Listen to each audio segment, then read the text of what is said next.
Jail کی سلاخوں کے پیچھے سے چیئرمین پاکستان تحریک انصاف عمران خان کا قوم کے نام پیغام۔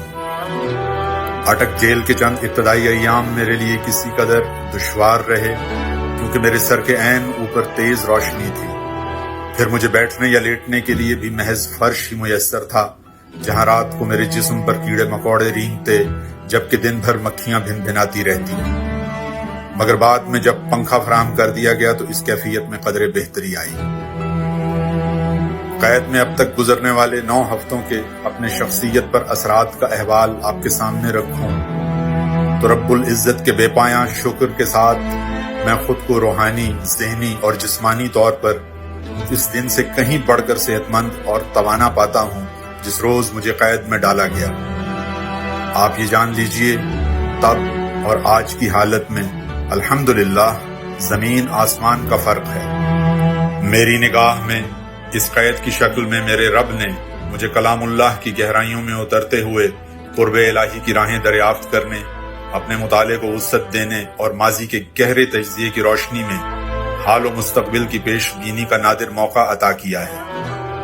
لہٰذا میں ہر لحاظ سے خود کو جیل میں آسودہ کر چکا ہوں، چنانچہ مجھے اس سے رتی بھر فرق نہیں پڑتا کہ مجھے یہیں رکھیں یا ملک بھر میں کسی اور قید خانے میں منتقل کر دیں۔ جیل میں کوئی شے مجھے واقعتاً پریشان کرتی ہے تو وہ جیلوں میں ڈالے گئے اپنے بے گناہ کارکنان کی سلامتی، ان کے اہل خانہ کی مشکلات اور بہبود کا احساس ہے جو ہمیشہ میرے دامنگیر رہتا ہے۔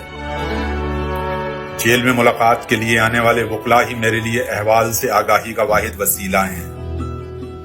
میرے پاکستانیوں، ہمیشہ یاد رکھو کہ انتخاب ہمارا دستوری حق ہے اور ملک کی بقا و ترقی کا واحد راستہ ہے۔ میں اپنے اس آئینی حق سے کسی صورت دستبردار ہوں گا، نہ ہی اس پر کوئی سمجھوتا کروں گا۔ دوسرا اہم پیغام جو میں آپ کو دینا چاہتا ہوں وہ یہ ہے کہ پاکستان میرا ملک، یہ دھرتی میرا اوڑھنا بچھونا ہے۔ میں کسی طور اپنا وطن نہیں چھوڑوں گا۔ خوف و ترغیبات کی آندھیاں چلا کر ملک چھوڑنے کا سوال اٹھانے والے بتائیں کہ میں اپنا وطن کیوں چھوڑوں۔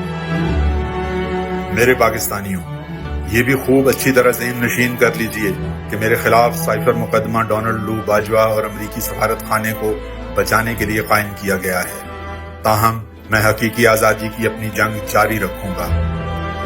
آپ نے بھی میری اور پاکستان کی لڑائی لڑتے رہنا ہے۔